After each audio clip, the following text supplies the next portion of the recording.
go sound check. Hopefully they'll be okay. Hopefully no more glitching tonight. Who knows?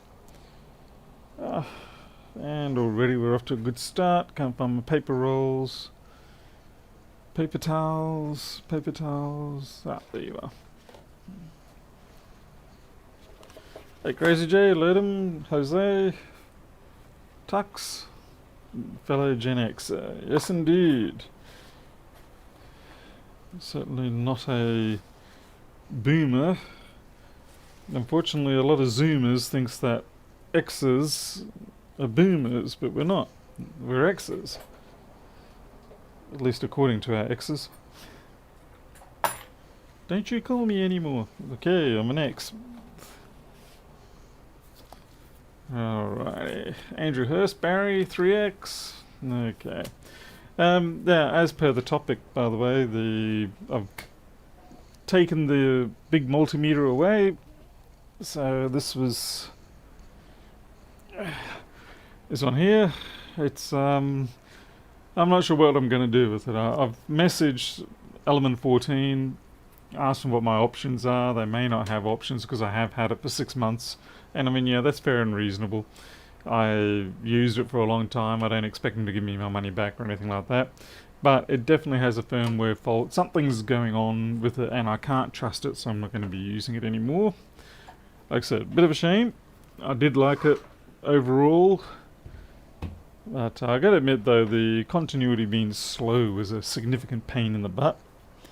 But I was willing to work around that, but when I started getting the problems where it would read 10% low without any real reason, yeah, that's a problem, because 10% is enough for us to go chasing down a rabbit hole that doesn't exist. I'm just gotta get some leaded paste off my spudger. Which is a shame, but I guess I'll just have to go find another one now. If I was made of money, I'd just go get myself an Agilent or Keithley, something good. But I don't have that kind of money. And more to the point, for the sort of work that we're doing, we only need, realistically, 3.5 digits, 4.5, 4.75. That's a nice bonus. But beyond that, man, we don't need ultra precision, but we do need predictability, we do need reliability, but it doesn't mean we need, you know, that high precision, high accuracy sort of thing. As long as it's consistent and fairly close. Dun, dun, dun. See, boomers are another 20 years old. Yeah, around about that. Like, my parents are technically boomers, but I'm an X. Not fit for purpose. Hey Jim, by the way, it's hard to say, you know, I mean, technically, whoops, getting a bit loud there. Technically, the meter is fit for purpose. I bought it, and according to spec, it is fit for purpose, but I would consider this to be faulty. Now the question is, are there other people suffering the same? They seem to be constantly sold out of these meters, so I'm guessing they are at least selling dozens, hundreds. So it'd be interesting to see if other people are experiencing the fault, whether it's just me. It's a little difficult to tell when you're the first person to sort of, well, one of the first people to grab the meter. Like I said, according to the spec, it should have been great. Yeah, 55,000 count. That's it's a good speed, or good precision. But it just didn't pan out. I don't know, maybe they focused too much on getting fancy and they botched it up. Pedro should be here because I told him I was actually heading off to stream. Jacob Anderson. Oh yeah, I am planning on getting an M1 at some point, but it won't be until at least... it'll be a while. But I would like to get one. Alright, so we got a 1398 by the looks of it. It's got liquid damage and it's already had the bottom pulled off. And I just realised that the overhead camera is autofocus hunting, so we'll fix that. And it's also a little bit crotch camming. Okay, we'll fix up the hunting.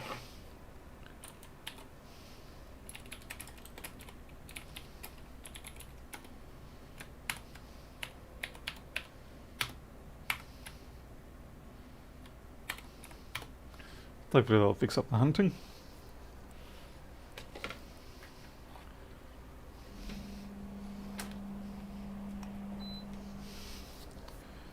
The batteries are a bit puffy. It's always fun. Anyway, that's not what it's here for. It's here for liquid damage, so we'll just get this out of the way. Hopefully the audio doesn't misbehave tonight. Hey, Wayne Taylor.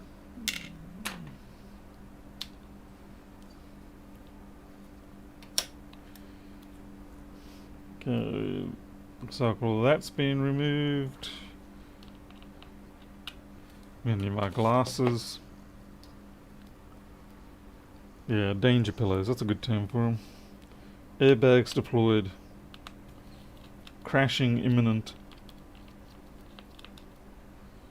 Okay, at least that was in the right place. This has been reassembled with unpredictable screw locations. So I'm gonna have to I'll probably have to sort the screws out. 369. What is it? 369, Goose Drink Wine, Monkey Chew Tobacco on the Street Power Line. Yep, anyone remember that old song? I don't even know where it came from. I imagine these days you're not even allowed to sing it. I seem to recall it back from the very early 1980s. Just sort of flashed in my head when I saw that number 639. What is it? 369. Or is it 63? Oh, whatever. Hey, James Ewing. Wayne, you're just out of hospital after another heart surgery. Crikey, mate. What did you do to yourself this time? I guess I'm imagining it's some sort of chronic issue. Amazingly, the fan is not torn. That is definitely amazing.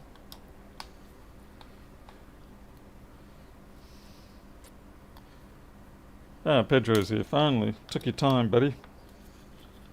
Starting to think I'd have to not send you that package of goodness.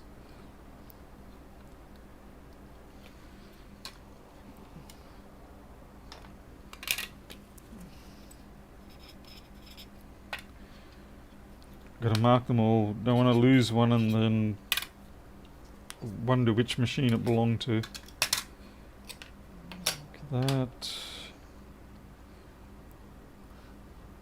Yes, From the Ashes. That's the one. Actually, I'm pretty sure it's early 80s. As I understand it, was just a bunch of school kids that created it. I would have been in year 3 or year 4, something like that, of school. Pedro's fighting for his 1425. Yeah, well, it was unfortunate it ended up being a 1425. But hopefully if that screen can be used on a 1502, then it's a win no matter what.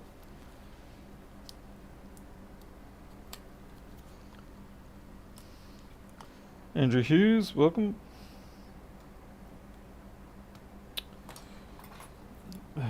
Display connector being non-compliant.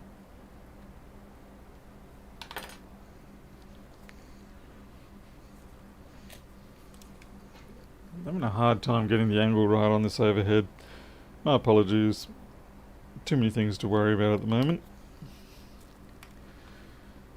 No, Wayne, it's the multimeter actually. The Multicomp multimeter, which is really the O1 one, the big benchtop one. I've given up on it. It keeps throwing... I can't trust it. It's basically that's what it comes down to. I can't trust it. So I'm back to the portable BSIDE ADM20. It'll get me over. I've bolted it to the bench, so it will hold itself there.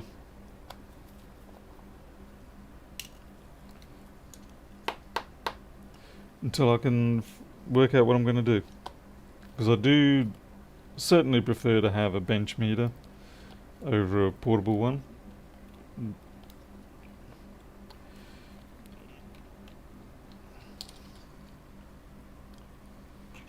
Yeah, Jim. You can thank Pedro for that. He was whining like a typical Southerner about how because of the daylight savings he misses out on all the entertainment. Personally, I don't know why you guys don't just give up on daylight savings. It's kind of pointless. I mean, unless you want more heart attacks and stuff. So this actually looks like a replacement board. It's got white stickers on it from Apple.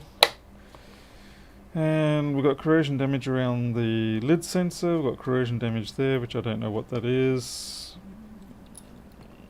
Everything else looks tolerable. The board's got a wee bit of a bend in it. Not sure why that would be, but it has got a bend.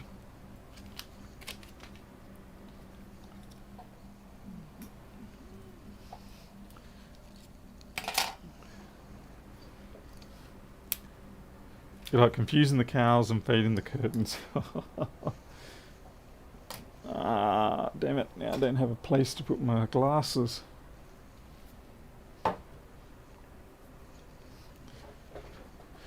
From the ashes, was that one that used the... that just simply dumps the display segments and nothing else? So you basically have to create a virtual display and decode what it is and then display it again. Because at least this one actually has a proper serial protocol. Once I can find it. I've got it around here somewhere. Where are you?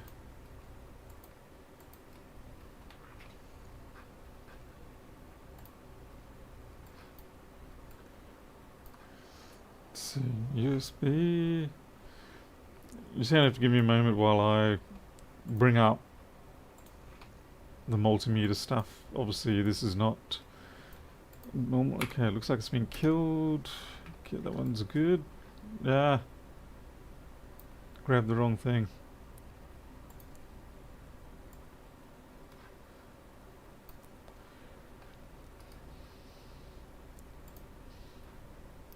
Okay, power supply is good, but I now have to add the new multimeter.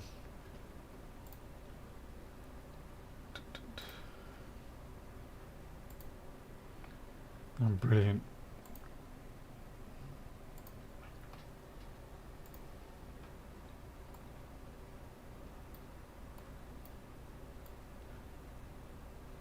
It's a little bit oversized.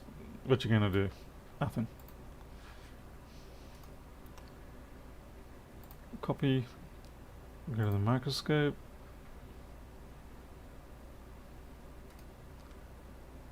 Paste a reference.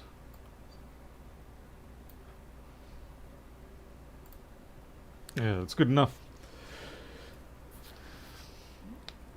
Oh, it was a segment? Yeah, that's no fun. I've done that with a couple of meters and yeah, it wasn't much fun. Hey, Christian. No, I haven't heard back from them yet, so I have to wait and see. Usually they're pretty good as a company, Element 14, Farnell, whatever, Newark, whatever. But I don't know how this one's going to pan out. It may not go in my favour. I'm not going to cry too much if it doesn't. Right, that's a bit of a cluster. Oh, crikey. Okay, so sound is definitely going to be cactus. Not sure what this is, but it's certainly not pretty. Go out the board view and have a look. I'm sure there's plenty of eager participants who already know what it is. That's fantastic. Keep it to yourself. Stop stealing the joy from the rest of us.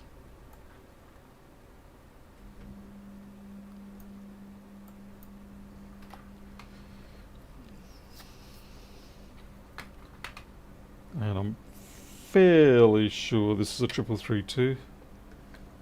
Yep, 3332. So we're going to have to do U8900 as well while we're at this. Okay, flexboard view.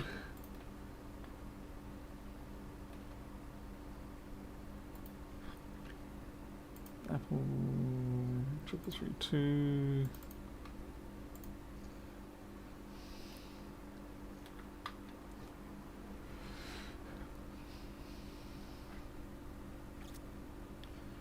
Yeah, from the ashes that was also around the lid sensor as you spotted.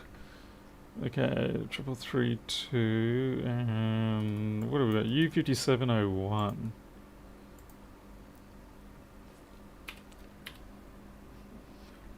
Oh, USB controller. Oh, joy. Yes, I have actually dealt with this before. Not this particular one, but this chip. So we're going to have to give that a clean up.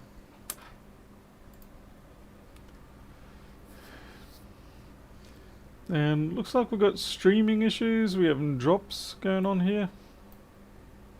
Notice YouTube's complaining.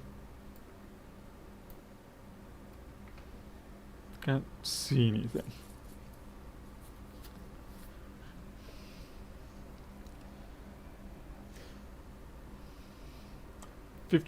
60 volt Ego batteries, 56 volts. I've got the Victor 82 volt ones. 82 volts, bigger number, so it's better. I actually really do enjoy my Victor 82 volt system. It's a Briggs & Stratton, but yeah, it's a nice system. Works well, never gives me any trouble. Unlike this multimeter. Hey ITC. Mr. Smitten. 8 dropped out of 10,000. Okay, that's pretty tolerable.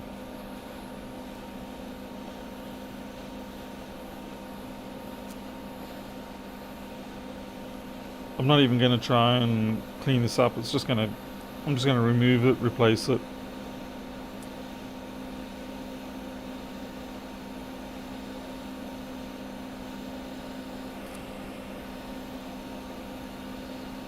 I do seem to recall it being a bit of a pain to get off because as far as I remember there's a whole lot of ground plane under there.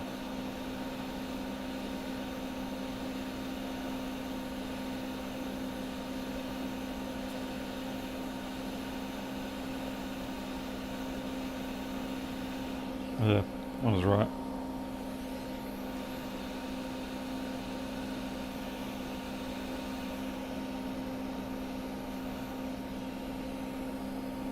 Okay, we can leave that for now.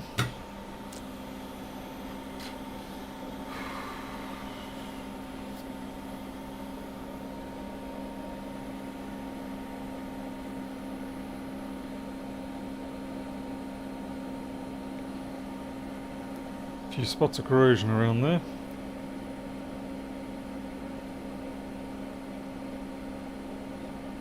Hopefully we don't have to do any trace rebuilding. Let's see. Might change my iron tip for today. The micro pencil is definitely not going to have a good time. At least not initially. No, especially when it lands on the carpet.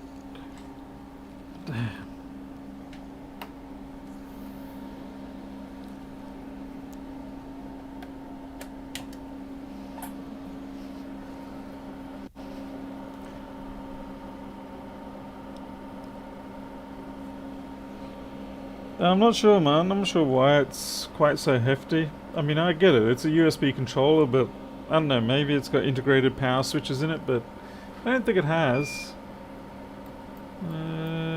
Let's see, or maybe it does. Either way, it's sort of what you'd more expect to see on a CPU voltage regulator controller. Not on a USB chip. Someone's out of practice with the chisel tip. It's just... Okay, so that pin there is a bit problematic.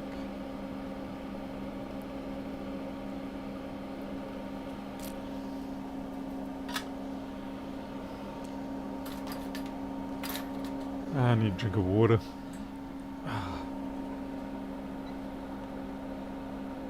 Does your Victor come with a 240 volt inverter? I've got a charger if that's what you mean, but not an inverter, as in it won't go from 82 to 240.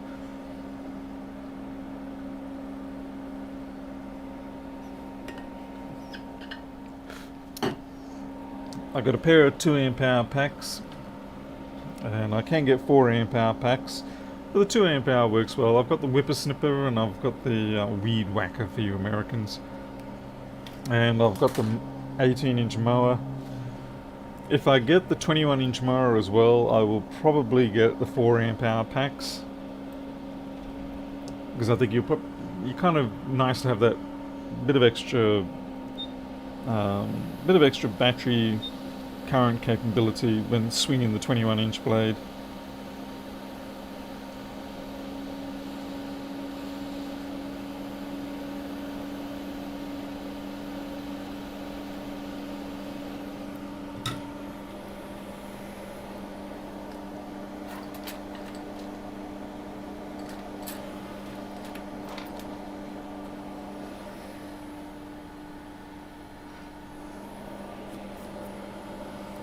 You get inverters, 2 models up to 3 kilowatt. Oh, okay, I haven't seen that. Certainly haven't seen anything with Victor on that, but that'd be a sensible thing to have. So I think each of the 2 amp hour packs obviously have, let's call it 150 watt hour of storage. So it is a usable amount. Certainly more than what most UPSs have. It looks like we got lucky here and the corrosion hasn't eaten through the tracks, the pads. It's just made them a bit ugly, that's all.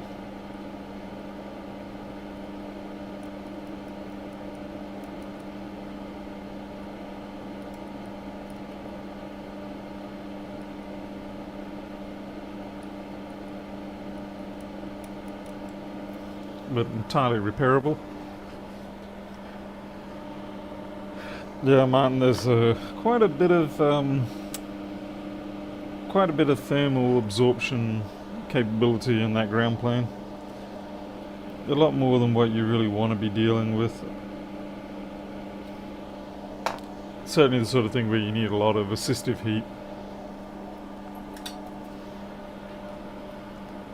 Buy some sheep. Why would you buy a sheep for? Maybe I missed a joke.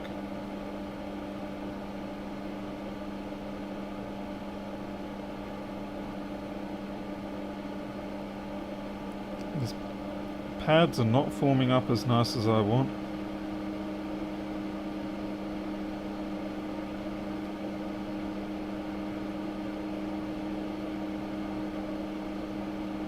The flux is not sticking around.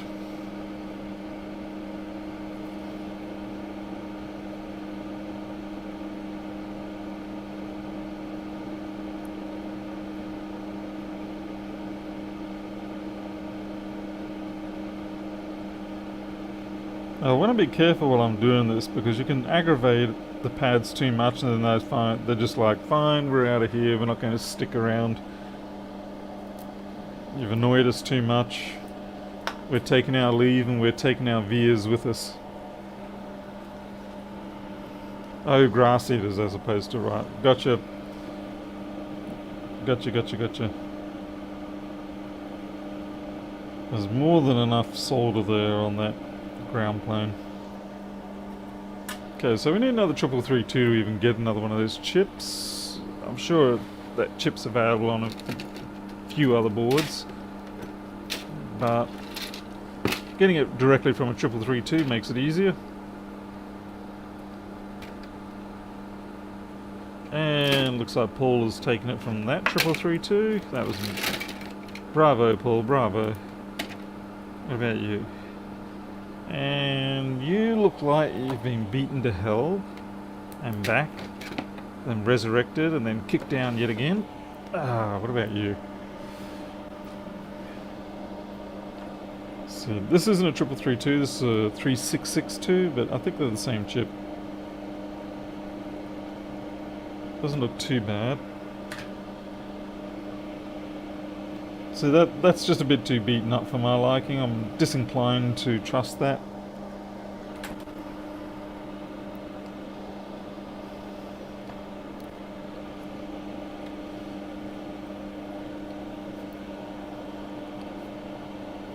So CY8C24794. CY. Okay, so that is definitely the same chip. So we can use that one, even though it's a different board.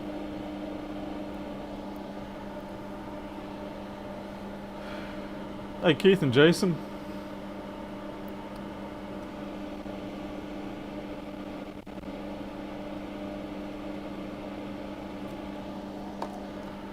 Just gonna quickly check something.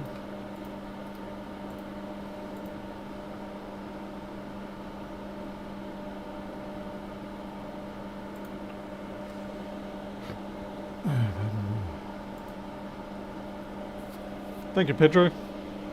Oh, and by the way, shout out to Frank up in Cairns.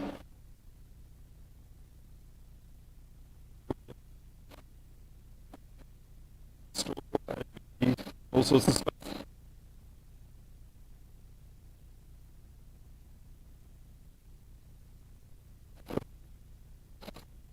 Speaker thing, and the nice thing about it, I'm not really of that sort of stuff. There's no tinniness, there's no excessive bass, it just works. You can't get them anymore. It's really nice, and it's so nice in fact that my wife took it off me. She's got it now for herself, and I've been left with nothing. But thank you very much for that, Frank. It was actually one of those really nice things to have turn up, and yeah, it's really good that it works so well. Too well. Far too well.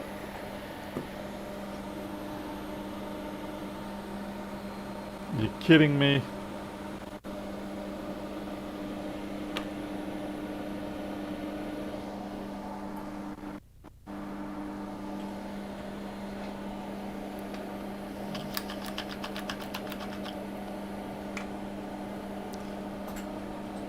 It's showing orange. Everything's fine. So I don't know whether this unit has a... Yeah.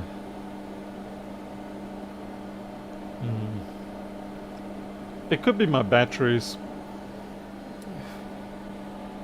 As in, when I say my batteries, I mean it could be oxidization on the...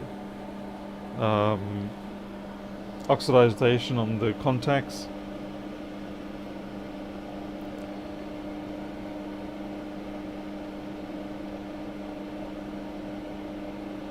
With the mower, I've had like Massport and Victors and all that sort of stuff for a long time, but it's a lot worse. Oh. Missed the entire I don't think it's a bug.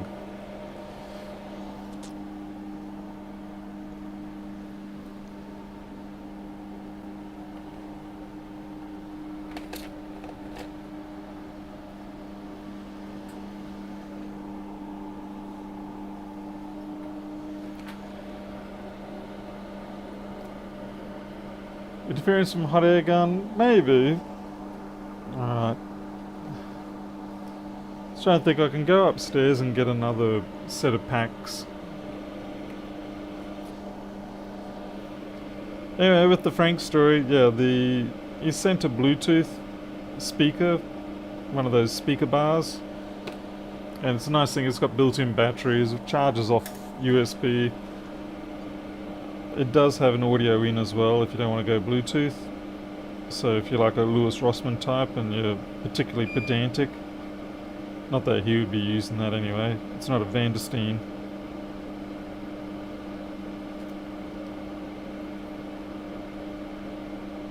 But the downside is that Alita took it from me. She kept it for herself. It's like selfish.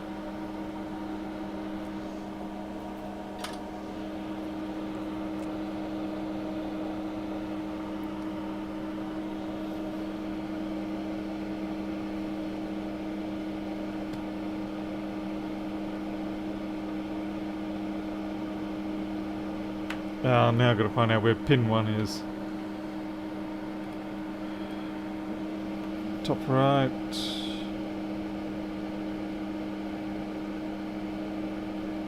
Trouble is, where's pin 1 on this?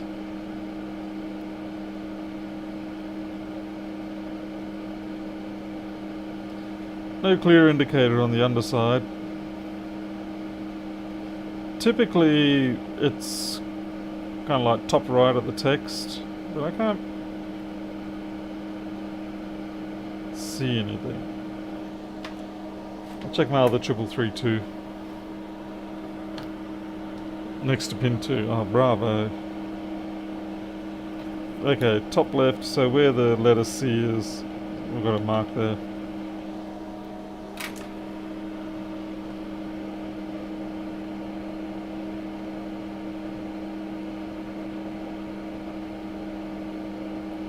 Oh yeah, I can see it now. The usual scenario, once you know where it's supposed to be, all of a sudden you can see it.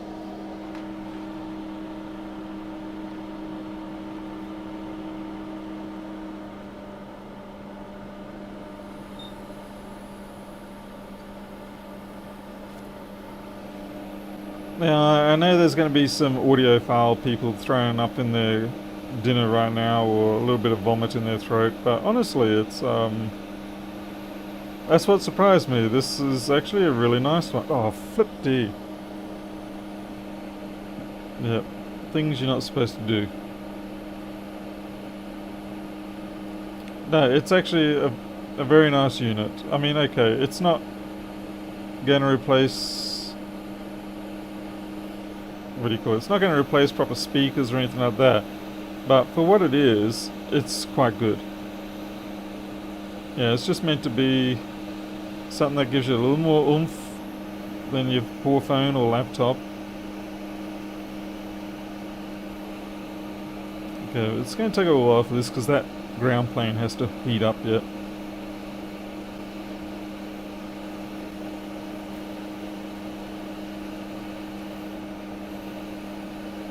Shoot. No! Damn it, I moved.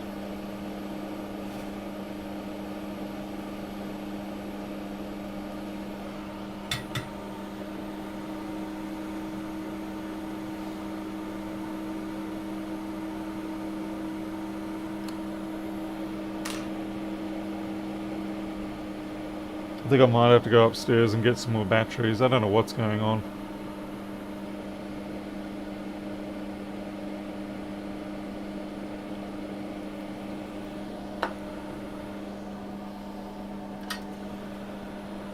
Hey Steve K. Anyway, I'm very happy with it. I was quite surprised.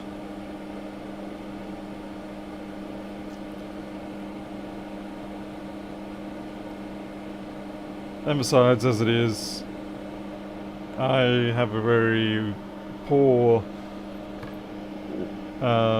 audio spectrum with my ears, so yeah, that whatever. I can't think. I'm fixing things.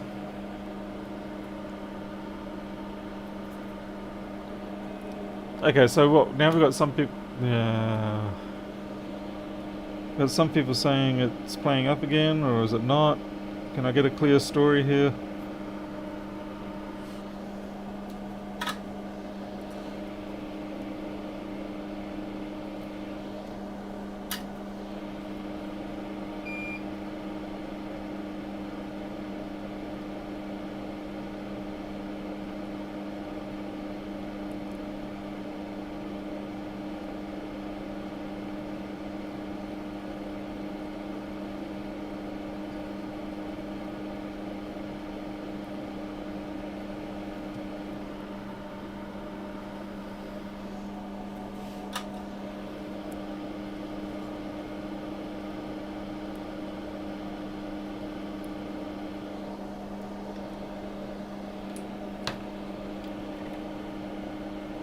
I can see why Lewis ignores everybody.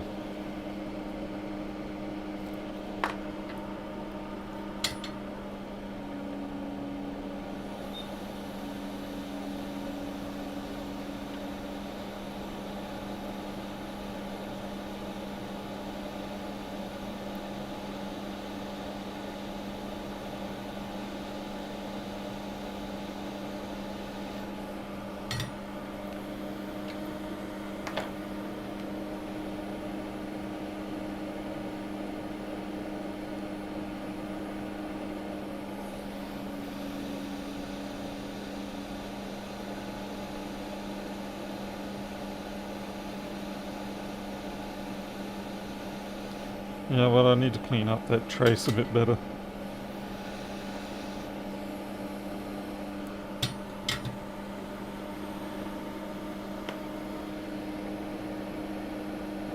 Yeah, you gotta do a twofer every now and then. You gotta keep your skill level going.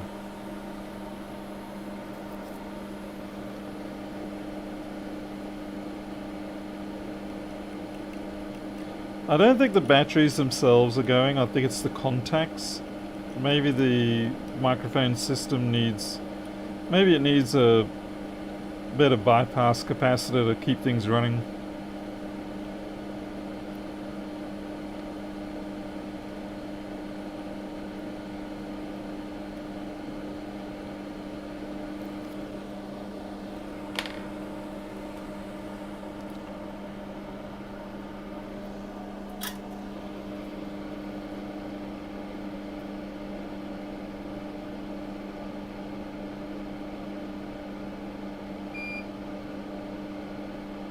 Ah, mongrel, get off there.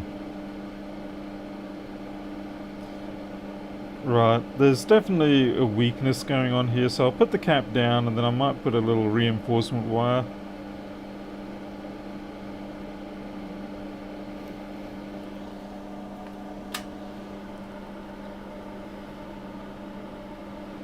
.3 volt PP bus, it's your lucky day. It means you've actually got a short or something there. Or maybe just a bad ISL. You should be thankful, good sir. Few people are privileged to have such a obvious fault. Ah.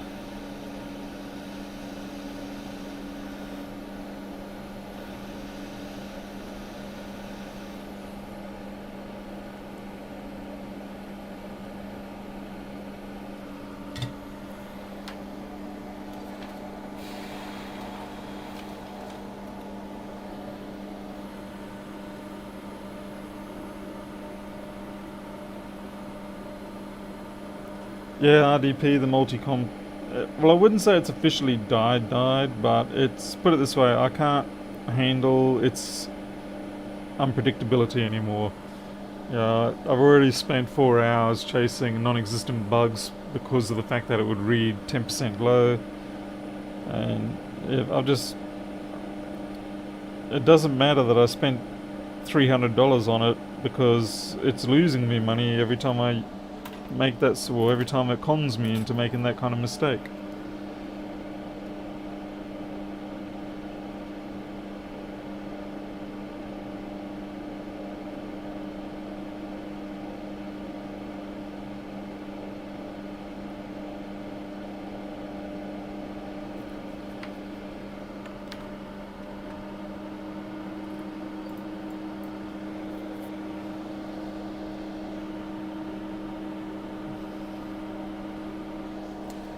So yeah, I'm back to the ADM20, which was a contribution by, oh crikey, now I can't remember, Paul, someone I think, not me, obviously. Someone from the UK, I remember. I'll have to check. But yeah, it was a contribution by someone else. And yeah, I know that cap's not supposed to be tagged.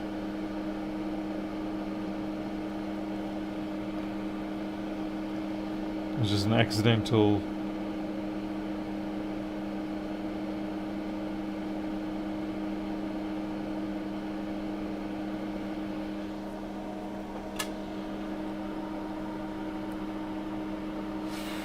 Oh, Bailey's here. How's it going, Bailey? How's your nightmares going down there?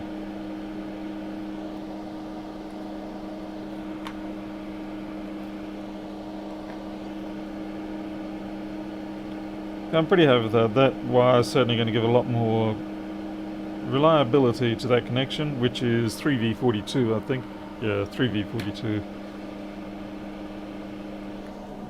I think at this point I'll switch back to the micro pencil and do some touch-up work.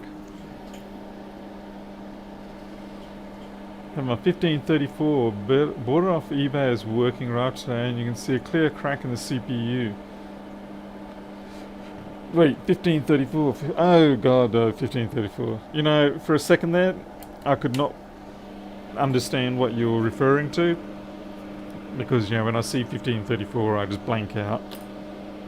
It's like, it doesn't exist. No such thing exists as a 1534. The machine of horrors. It's entirely possible that was the machine that really made Apple decide, stuff it, we've had enough of Intel, we're going to do our own thing now. And honestly, it wouldn't surprise me if that was the case.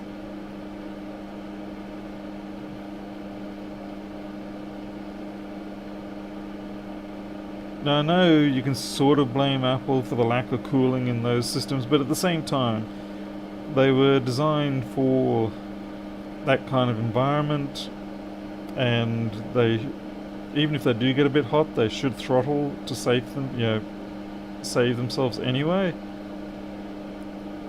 And just the fact that they failed the way they do, it's like, nah, sorry mate, that's just a little bit too far. Yeah, if we wanted to get ATI, AMD quality, we would have gone for them. But we didn't. We came to you Intel, and you let us down.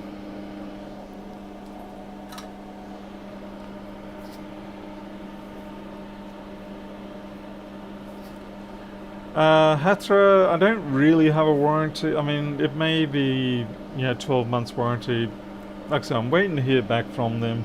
It's a bit of a weird situation on the basis of the fact that it works, but it's got a quirk. So it's more of a firmware fault than an actual warranty fault. All I know is I can't trust it, and I'm done with it. I'd rather mess around with this handheld one for a while, and maybe pick up something like a GW Intech or something like that. Oh man, I'm making a butchery of this. At least the GW one that I'm looking at, it's actually got the display type I prefer, which of course is the vacuum fluorescent display, the VFDs.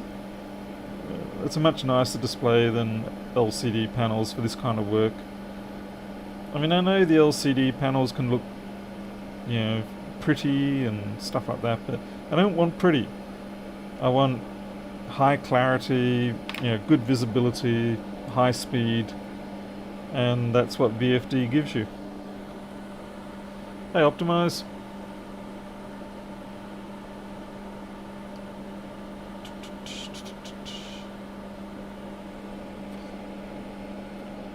This is just going to be a Rossmann splurge.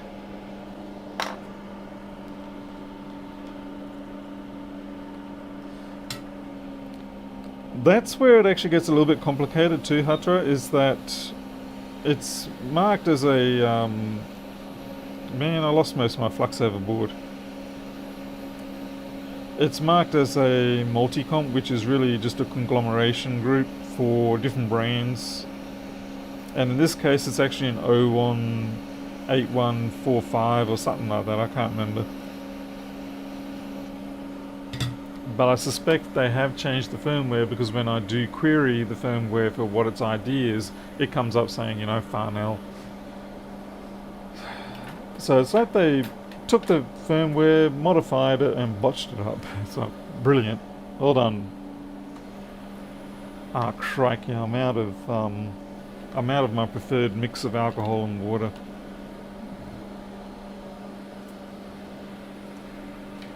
Better do some alchemy, fix that problem up. Okay. Alcohol. Yeah, we'll just put the water in this way.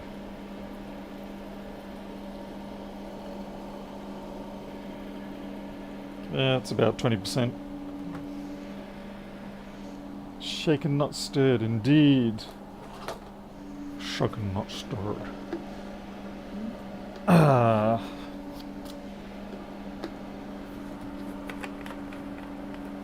Single malt, yeah. Single malt isopropylene. I don't think it's a bit too good to drink. You probably feel distinctly unwell.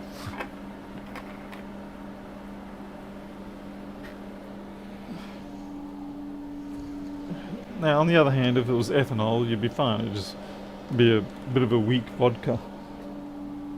But it's isopropylene, so not good for you.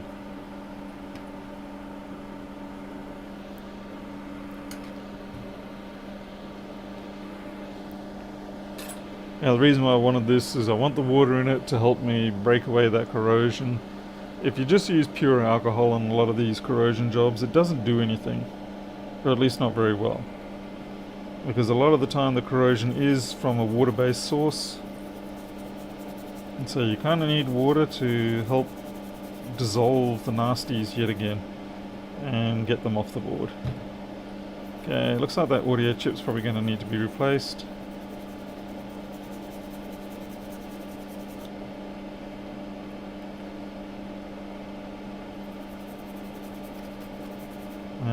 And certainly the lid sensor, hall sensor is looking damaged there. We'll have a look.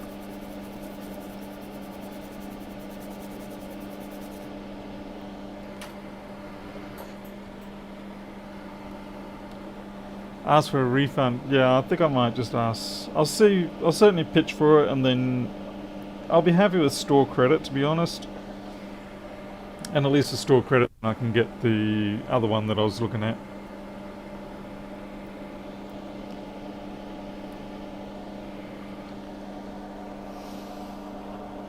On paper, it seemed like it should have been a good meter.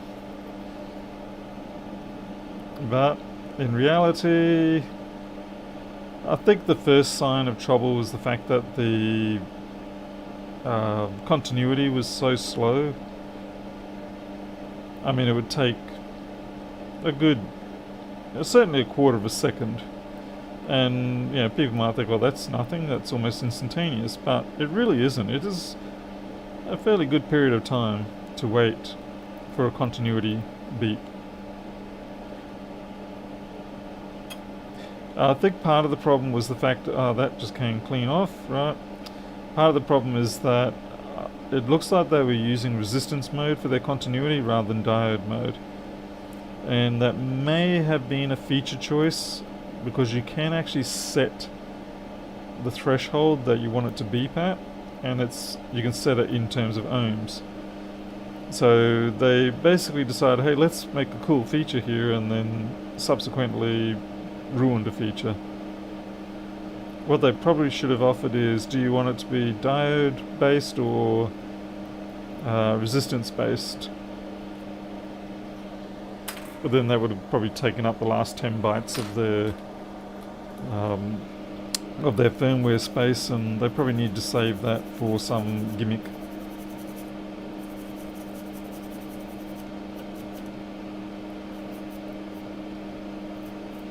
Those pads actually might be okay.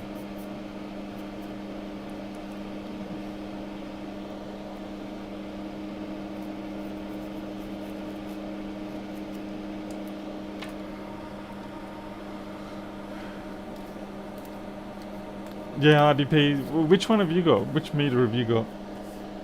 Like, if I bring up my... God, I hate using the rotary thing, but anyway, it's what I've got. Yeah, thank you, Gecko.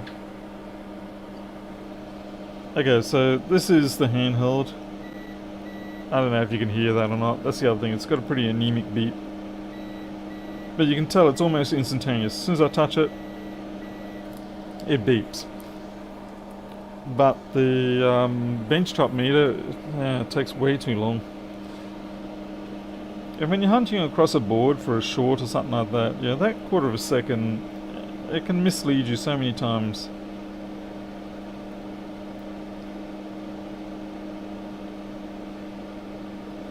Okay, I think we're going to have to take this, definitely going to have to take that cap off.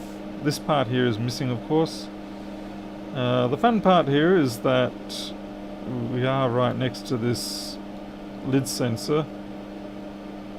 We don't want it to lift off. Andrew, which way? Oh, right, okay, so you guys have all got the same problem, okay.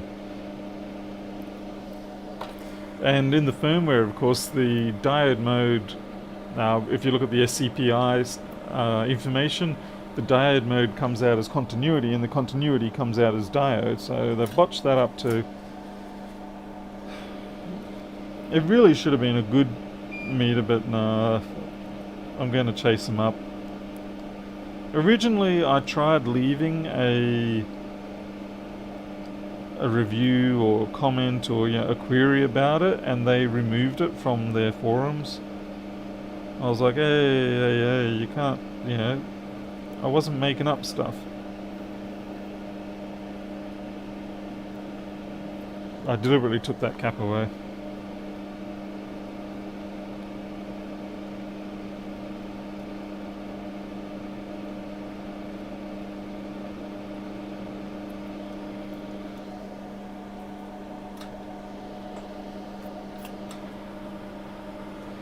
Yeah, I doubt anything's going to happen at element 14. I think it's just going to... Hopefully they're a big enough company, and they have been in the past, where they just go, okay, no worries, yeah, we'll just give you your money back. Throw the unit in the bin, and we'll call it square.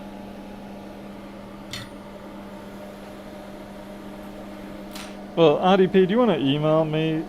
And then I'll let you... So I've got your email address. You too, Andrew. And then I'll let you know what happens, and you guys can follow up on your end as well. Because while the slowness is a bad thing, the real killer was the fact that it will just, out of the blue, drop 10% of the value and you don't even know that it's happened.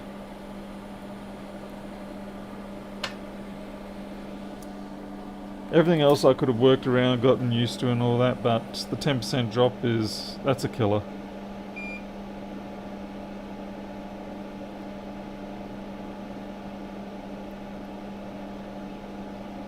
Because you don't know when it's happened.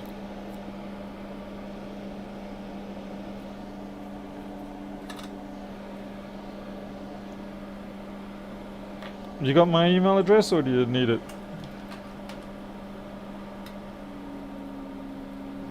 Yeah, Bluetooth can go suck an egg when it comes to multimeters.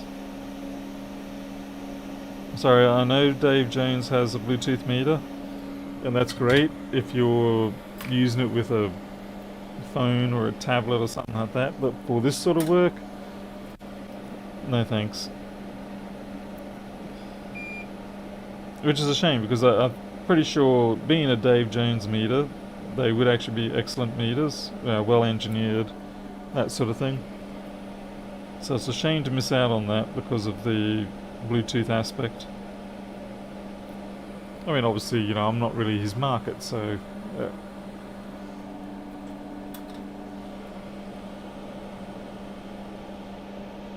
So I'm not going to squawk at him about that and say, how dare you not produce a serial option? That's his choice. And more to the point, it's a handheld meter, okay? It's not a bench meter.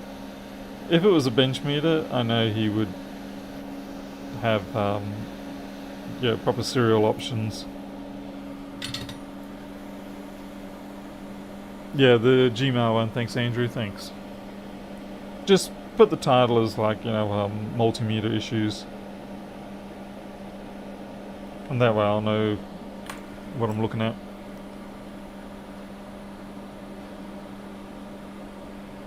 Hey Corey. Yeah, like I said, if you want a handheld, then yeah, the Dave Jones is a good one. Particularly if you want a handheld that's going to comply with the standards and actually go according to spec.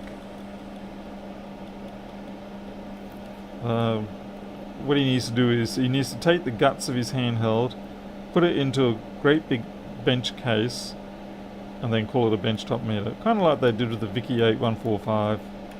Okay, we've got a problem there. That pad has vanished. There basically is no pad down there. And there's also no focus.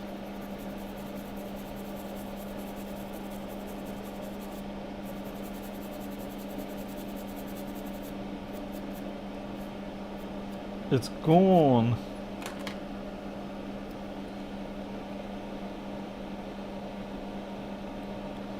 Alright, so we have to find out where that goes. That's this one right here. I think I can see the copper coming off to the side, so we might get lucky. Hey, warrant stamps. Rightio.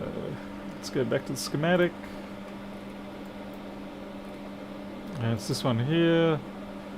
5V S4 audio. Okay, so it comes up to here.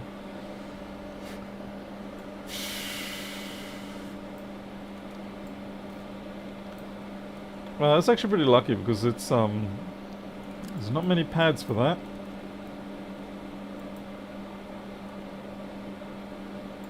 Okay, there's a few more over here. This is just a little inductor filter. Yeah, it looks like it might actually be important.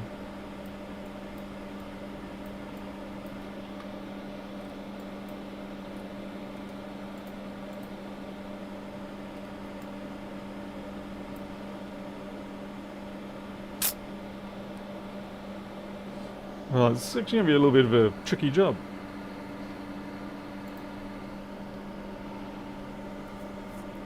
Don't scrape so hard.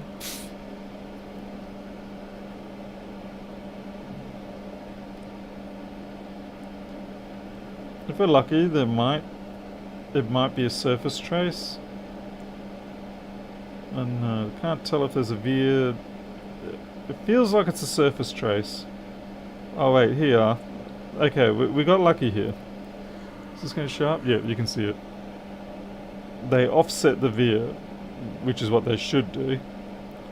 So the veer is here, the pad was there. So we can scratch away that top of the veer and we can reconnect. So our lucky night. I might remove this cap here just so I can get a nice clean setup, because I don't think, yeah, that's not even attached. I just started lifting it then. Hey, Infomec.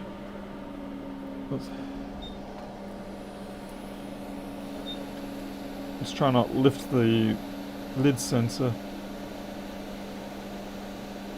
Yeah, that was barely even attached.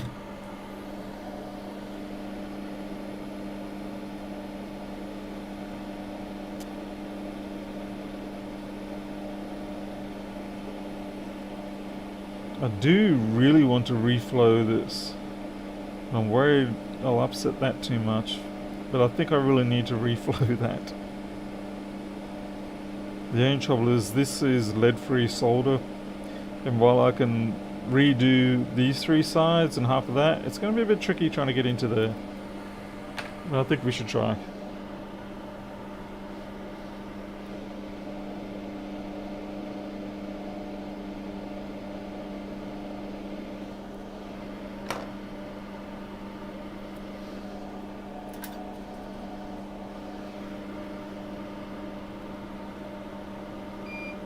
Okay, RDP, we'll do.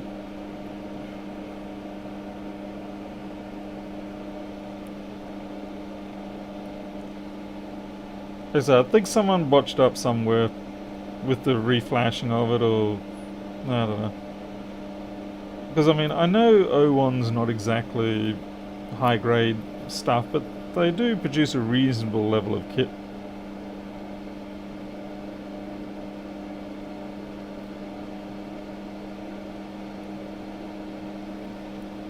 So I think someone just rushed it out with bad firmware.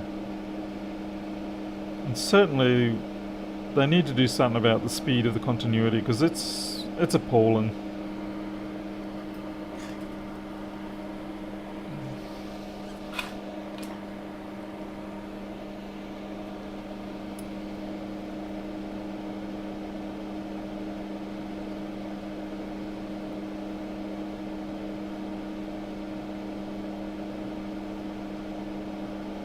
Might just get some assistive heat into this.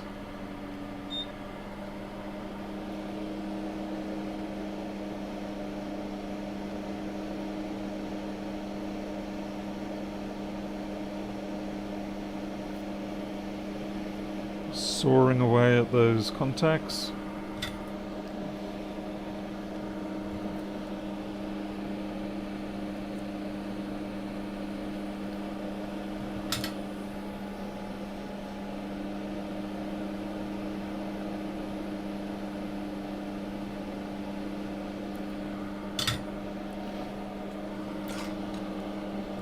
flux on my shirt. Damn it.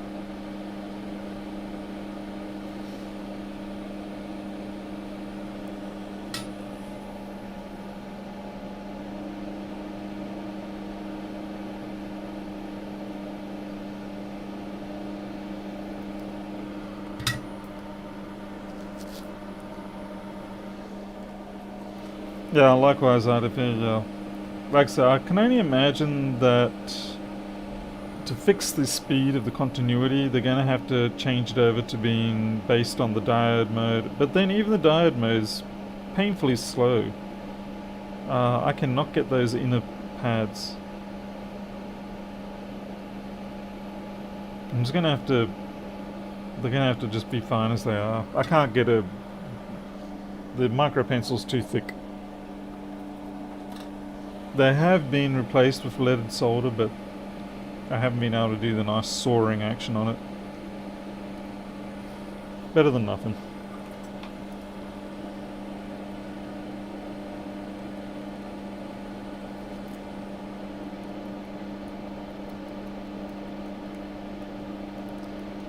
Otherwise, RDP and Android, yeah, I think I'll go for the GW Instech one, which costs a decent amount more, but I guess that's what you have to do sometimes. Because I really don't... Yeah, the Vicky 8145, it was fine as a hack job bench meter. I mean, I always knew it was a hack job. And it was fun to get it for how cheap it was. But I would prefer to get something that really is a benchtop meter rather than a handheld packed into a bench package.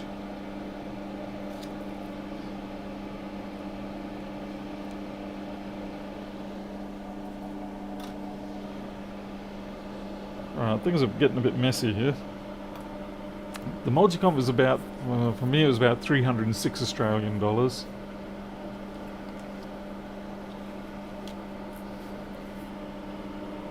Oh yeah, the test leads were complete crap. Yeah, I threw them away straight away. Yeah, I'll bring it up and... But to be fair, I mean, how many multimeters ever do come with decent test leads anyway? It's almost never. Just bringing up my Element 14 account. It's been 2 days now, so if I don't hear from tomorrow by lunch or tomorrow morning, I'm just going to have to call them. I hate having to call because of my hearing, but sometimes you got to do this. Bench multi...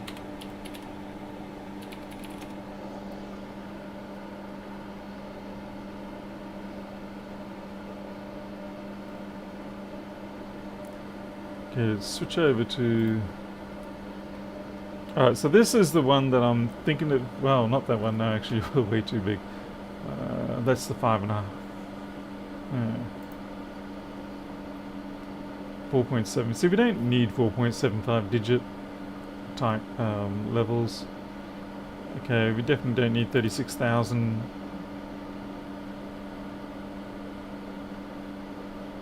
I do wish they would speed up their website. It is dreadfully slow.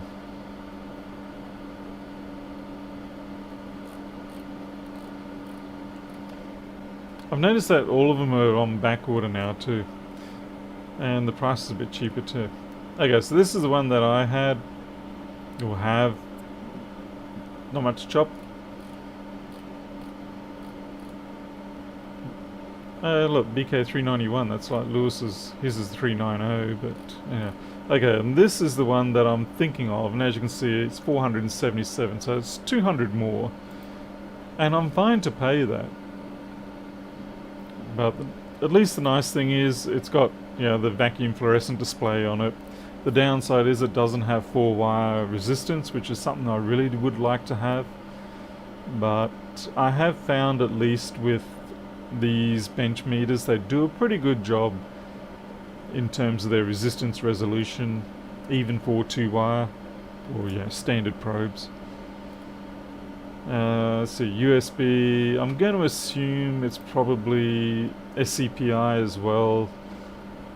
And naturally, of course, the documents have sweet FA information. Trying to think.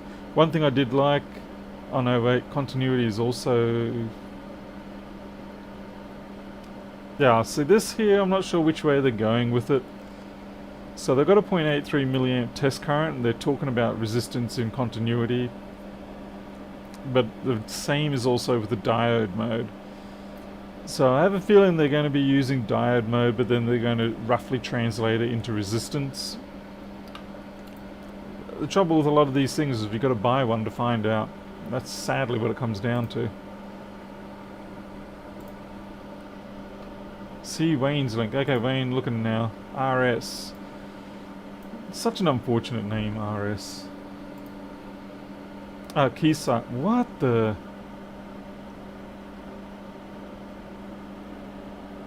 Why is that so cheap?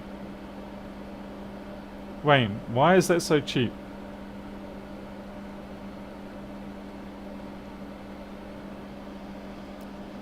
That's like it's missing $1,000 off it.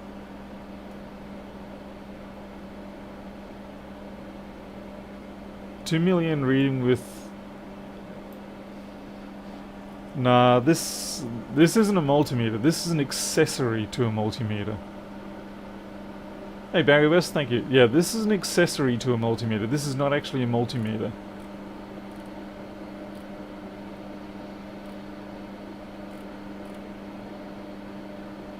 Yeah, accessory type, 2 million reading. It's not the actual multimeter. I was going to say, if there's Keysight, that's got to be at least another $1,000 on top.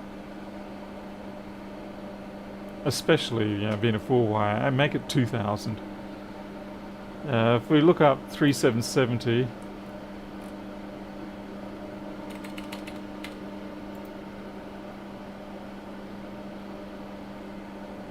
let's see. Haha, yeah, here we go.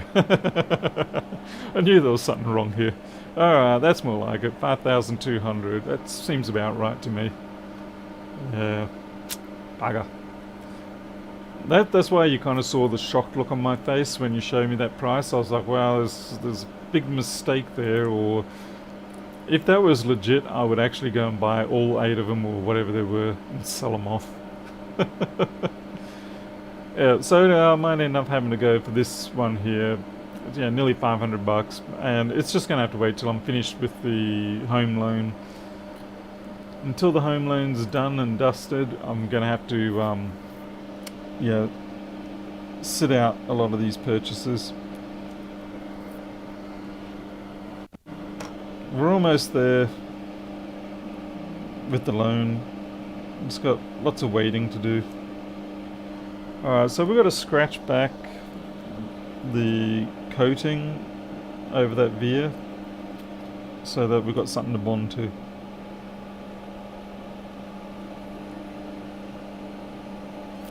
I can barely see it. I think I'm going to have to flip the board over.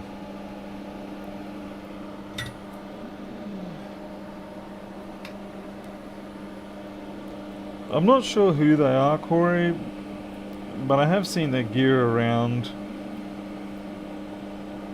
I haven't seen anything particularly bad said about them. I could be wrong.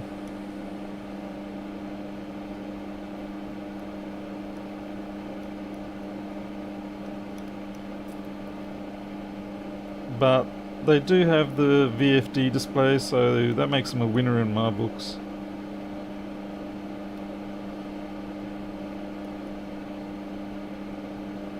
Okay, I think that's enough exposure there. Siglent is another one that I've been looking at. They're the Chinese brand.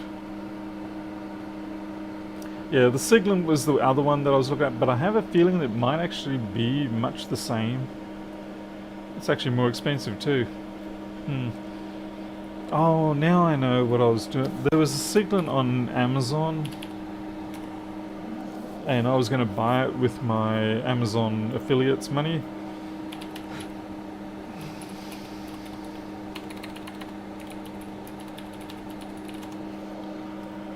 because I can't really do much else with the Amazon affiliate money.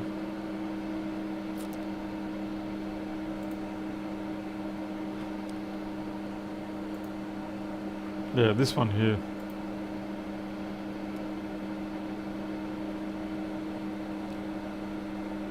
Which is the one that you linked before, Wayne, yeah. Let's see, 4.5 digits, so that's perfectly fine. I know you can get the 5.5 for $450, but again, it's kind of a bit of an overkill. Let's see, 66,000 count. I mean, yeah, you can't complain about that. USB host. It is 4-wire.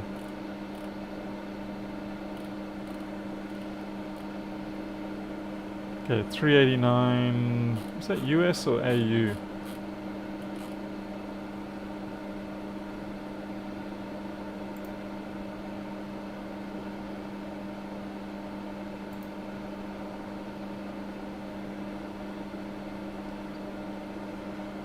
I'm gonna guess that's US dollars. I'll have a look at it, but yeah, I was actually looking at that one in the past. I forgot about that. Thanks for reminding me. Hey, 10 minute. In the meantime, we better get back to fixing this before it goes to midnight and I'm gonna turn into a pumpkin. US dollars, right, okay. To be fair, now is about the right time to buy with US dollars because I have a reasonable portion of my home loan deposit is in US dollars right now, sitting in an overseas account.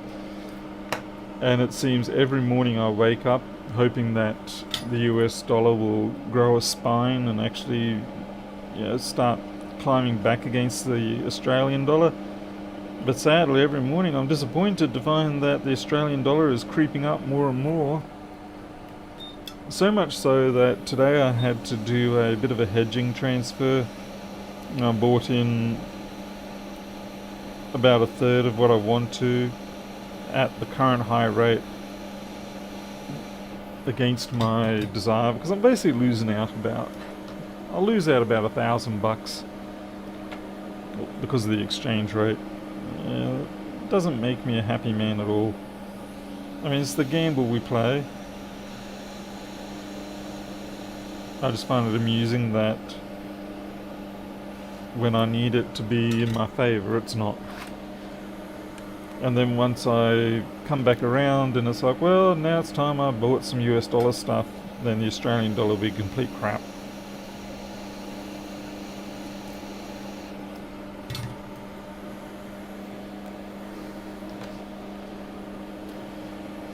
Oh, that's the other problem is I actually... damn it. Amazon, of course, does not recognize PayPal as an option to purchase, to pay things. Yeah, I know that in Dr. Tombstone. I'm not worried about that yet. So I wish Amazon and PayPal could sort out their differences so that I could use my money.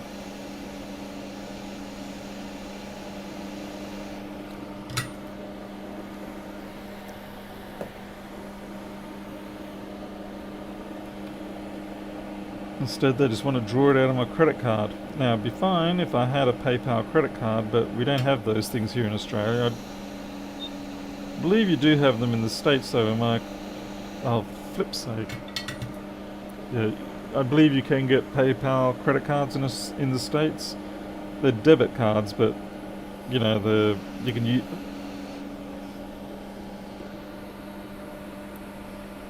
I lost that part.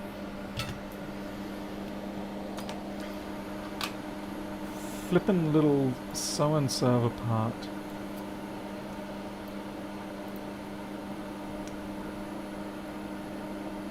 It's not an important part, but it is a part. What are you? 100 nanofarad 201. 16 volts. It's so unimportant, but I need to put it back on. I'm sure I've got one in a box somewhere.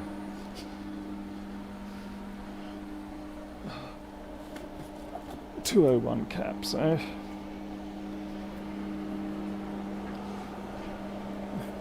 Yeah, squeezed on those tweezers just a wee tad too much. Okay, 100 nanofarad, 16 volt, 201.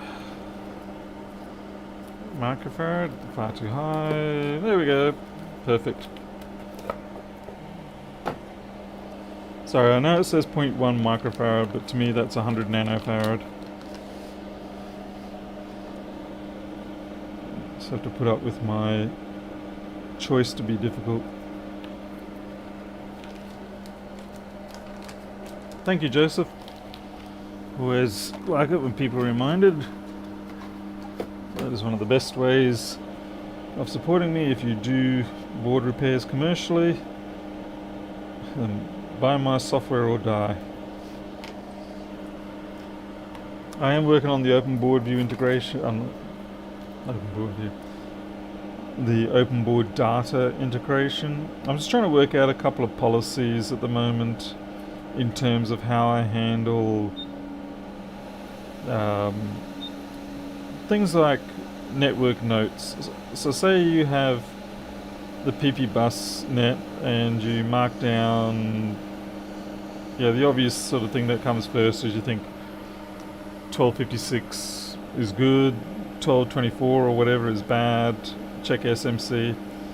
So that's fine, but then if I'm to let people make their own comments, then how am I going to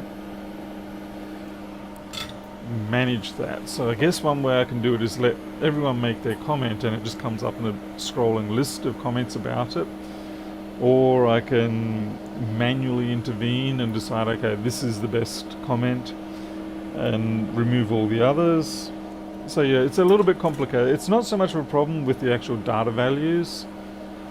Sorry, I just realized now that you guys didn't see any of this. So like I'll say here, oops. Okay, so yeah, we've got the diode, volt, and resistance and other thing. People can put in the values that they find they have and update them. And then it can just sort of like be a statistical mean or median, whichever I decide I'm going to go for. But when it comes to the comments, you can't really you can't statistically summarize it down to one value. So I'm going to have to come up with a way of handling that. Too much work filtering comments, yeah. Thank you, Andrew, for the email, by the way. So yeah, it's just things like that. I want to try and work out how I want to do it in my head, policy-wise, before I unleash everything, because it's much easier to set the implementation right before you start getting everybody to put in their data. Because once everyone starts putting in their data, yeah, that's it. Wow, this solder is actually really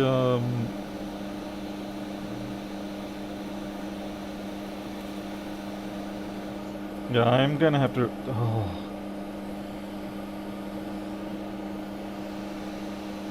it's really jumping around. The solder is not going cold as quickly as I'd expect.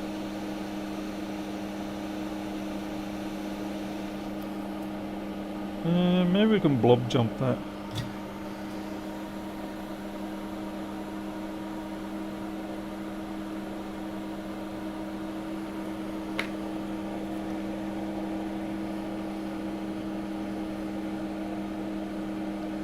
There's very little gap in that, so I can actually blob jump it.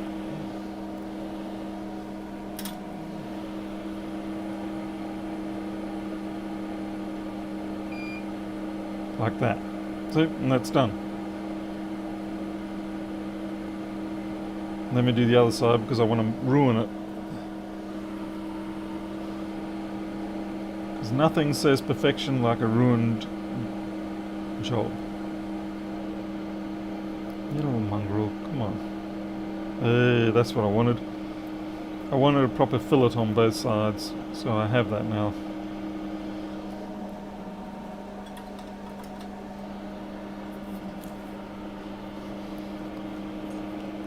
If it was any further apart, I would have to use wire, but it was just, yeah, it was just within the sort of fillet distance that you can get away with.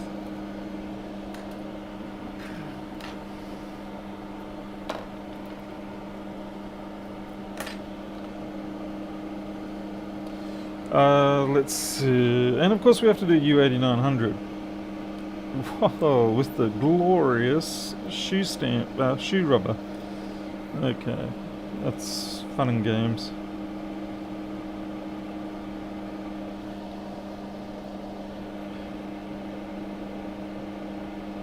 Need to get that adhesive layer off. Otherwise, as soon as I put heat to it, it's just going to become a molten mess.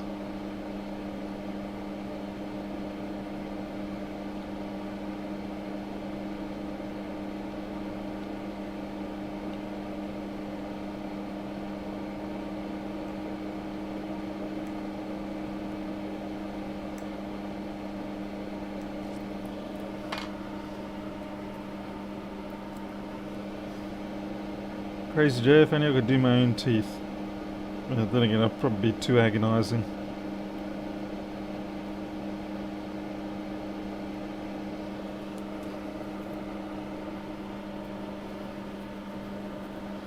Cyberpunk implant. They're the one that let you pick up radio reception with your teeth.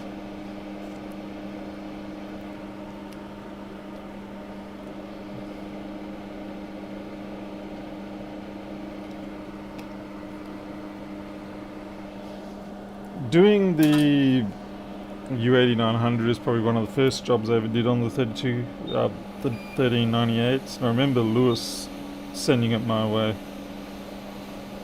And I actually found at the time the machine to be quite intimidating to work on. Yeah, it has so many. You got to remember, I was used to 1466s and 1278s and all that. So having this 332 1398 was a little bit overwhelming at first. But Lewis had faith in me. Yeah, I know that part just came off. Don't worry about it. I saw it. I'm expecting it. If you do gobble up that resistor, you'll get a very interesting startup pattern. You'll spin the fan, stop the fan, spin, do all sorts of weird stuff. So yeah, gobbling up that resistor sometimes happens. Don't fret. Just finish the job and put a fresh one on there. Rigol meat. It's a R from Core. I gotta admit, Core actually does seem to have pretty decent pricing, considering that they're a fairly small company, or business rather. Yeah, the Rigol's probably an overkill for what I'm doing. Yeah, 5.5. I really only need 4.5, 4 3/4 at the most.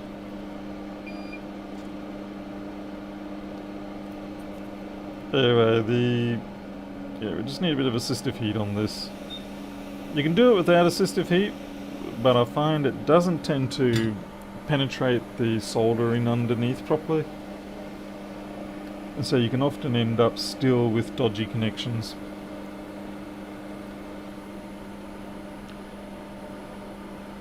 Oh, Pernov's here. Hey, Pernov. Oh, that's just a wee tad too much solder.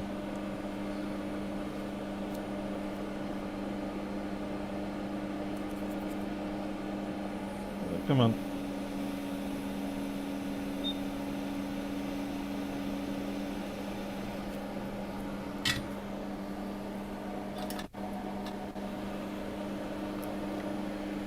As always with this particular job, please make sure that you check all the pins afterwards to make sure you haven't shorted any.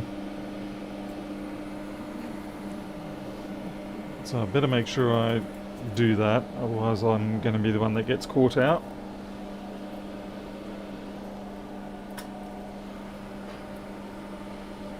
AliExpress price, alright.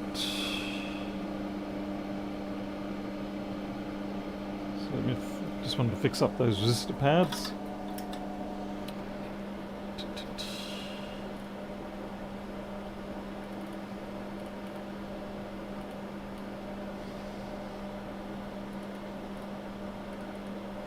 Wait, where is Wayne's comment about AliExpress?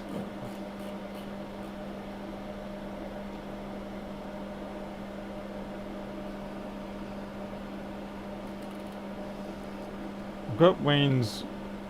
Oh, right. 696 AU include EMS shipping and GST AliExpress Black Friday sale. Yeah, I'm probably still going to go with the Instack.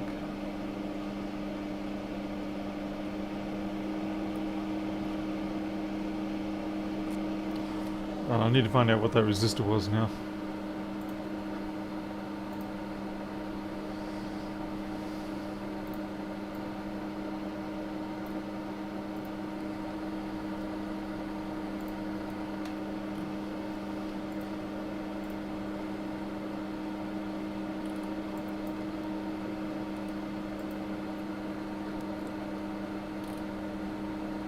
Ah. Oh, naturally, you're an exotic.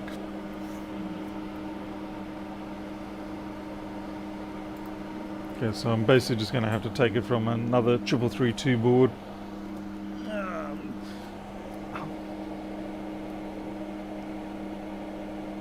I mean, honestly, 147k is not really an exotic value. It's just me having a wine. Interesting, someone's already taken the actual chip off here.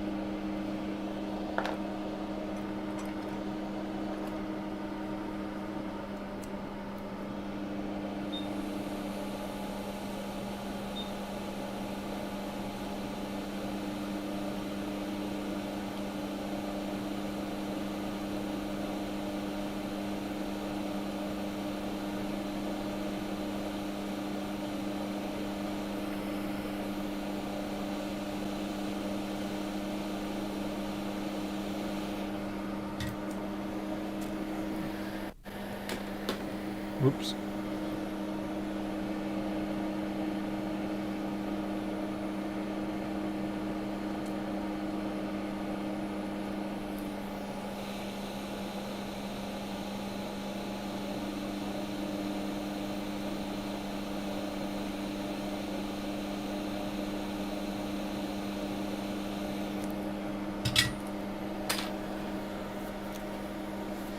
Hey, Flatlander.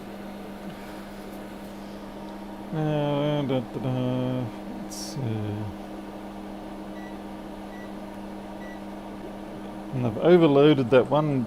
The only trouble with this handheld is they've overloaded one point on the dial with 4 or 5 different functions. Makes it a pain when you want to get to the one you want in a hurry. So that's pretty good. Yep. I just wanted to check that and make sure it wasn't a damaged part.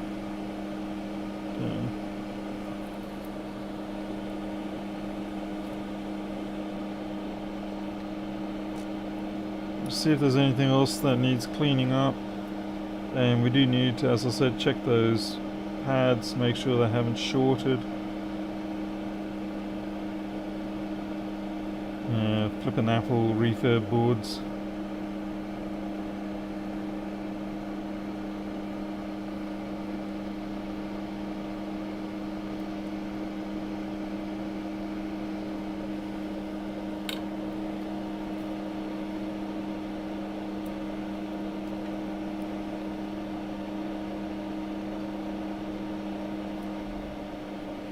I'll give it a wash.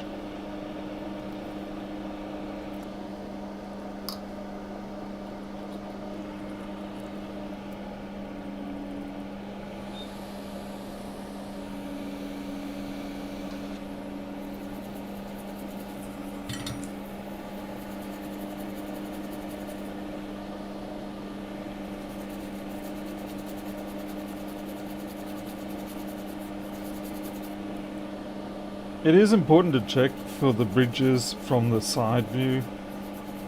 It doesn't happen too often, but what can sometimes happen is you may get clear flux or something like that, slightly messing with the optics when you're looking at it from above, and it will seem like it's not bridged, but then when you look from the side, all of a sudden it's bridged.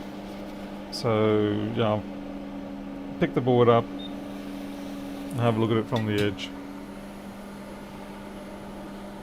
Wayne, yes, one little sort of like memory plastic packaging, and there was something else. What was it? Damn it, man. I'm trying to think now. There was definitely another package that I seem to remember coming in, and I made mention of it the other night, but you weren't here. You were too busy in the hospital. If only I can remember what it was now.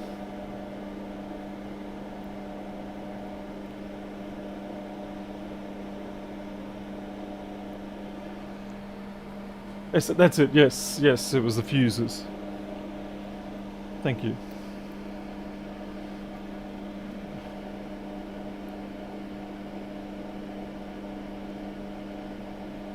Alright, so they're all clear, so that's good.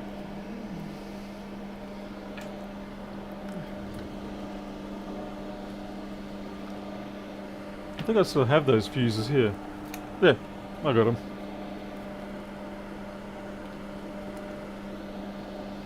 At least I think they're fuses. They kind of look like the letter P and they're in green. So yeah, the backlight fuses. And I picked up a little piece of solder.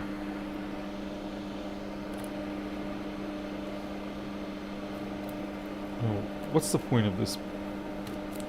Get rid of that. Let's see. I'm a little concerned here because I'm fairly sure I left a little piece of solder here.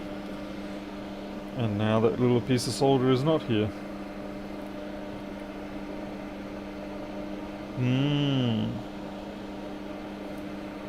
Ah, there it is. It was there the whole time. It was hiding.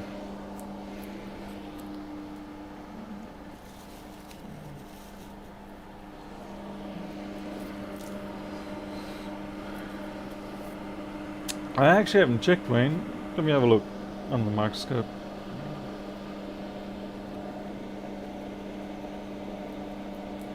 Yep. They're P fuses. Sort of thing that we all have when we go out on the town for the night and we drink, and then at some point you blow that fuse, and then after that you have to rush to the bathroom every 15 minutes or 10 minutes. Although some people consider it more of a seal. Okay. The flux is so bad on my gloves right now, even though we're almost at the end of this job, I'm actually going to take these gloves off. It's just really annoying.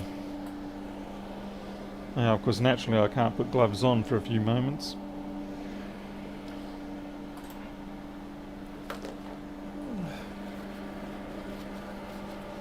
Hey Martin, from Lisbon.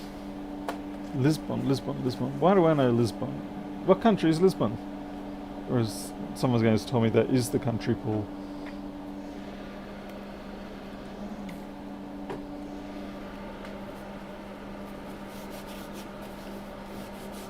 Well, unfortunately I did actually have a few in stock myself.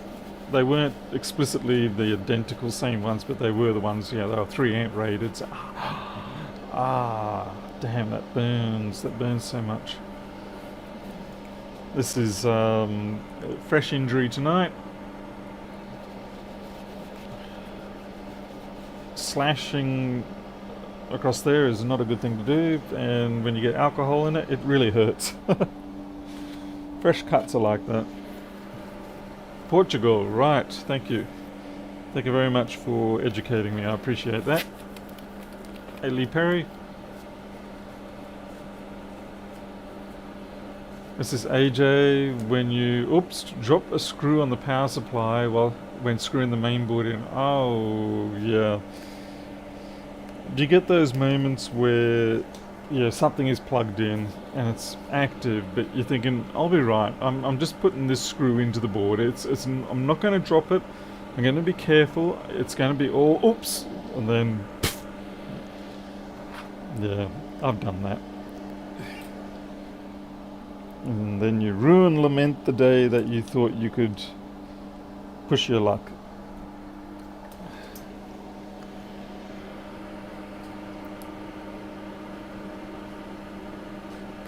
Cut locating fluid, I have to remember that one. Yes, cat injury. Let's see. Oh, we almost forgot to put our chipmunk in.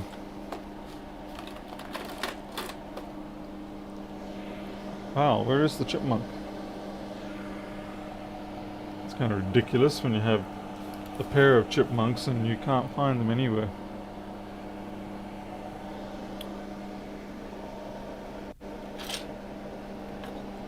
If I can't find the chipmunk, I'm gonna have to... Ah, thank goodness I found one. Okay. Things are normal again.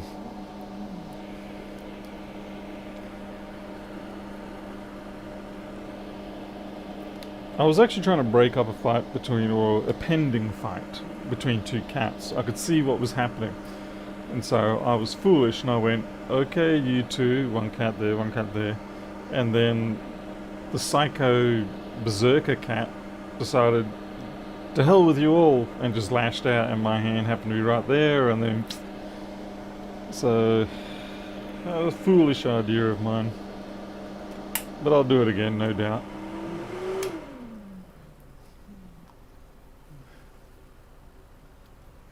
Alright, so here we go. Okay, we've got a power, immediate green blink, that's a good sign. We'll wait for it to do it again, just in case it was some kind of bizarre glitch on the bus or something like that. Oh, and it helps if I don't move these.